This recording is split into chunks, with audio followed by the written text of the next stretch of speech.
sa Baguio, no, there were pronouncements. So ensure safety and well-being of participants due to the current typhoon. In their letter, and I quote, they were forced to cancel the event and are now requesting a change of date, Madam Chair. They have already coordinated the same to the Committee on Transportation and to the Transportation Traffic Management Office, albeit why makalaga sa agenda. No? So that's why it's now on our other matters. Actually, they communicated to me as well.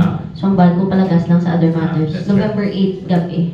So it's okay, Madam Chair. We will. It's the intention of this representation to adopt the request for change of date, Madam Chair. So before that, Madam Chair, move for the suspension of the House rules for readings required and number of days required for the deliberation of this particular amendment to an ordinance. So move, Madam Chair. It has been moved and seconded. There are no objections. Motion is carried.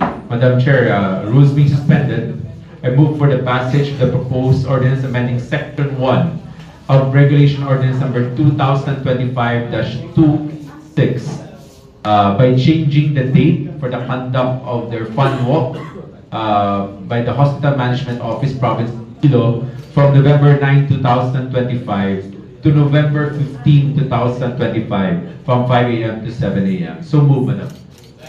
Has been moved and seconded. No objections. Motion is carried. Thank you, everyone. Thank you, Madam. Madam Chair, item. Madam Chair, can I proceed? Yes. Thank you. Item J report. The Honorable Mayor is Honorable Chairperson and the Sanggunian of the Iloilo City Housing Board Resolution 5-102 October 27, 2025.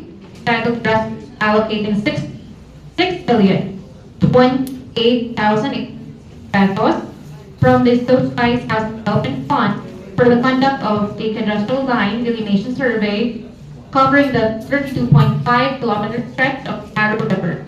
Iloilo, recommending the same.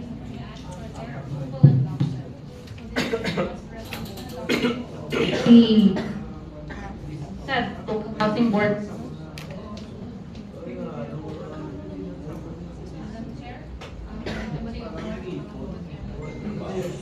Test by test.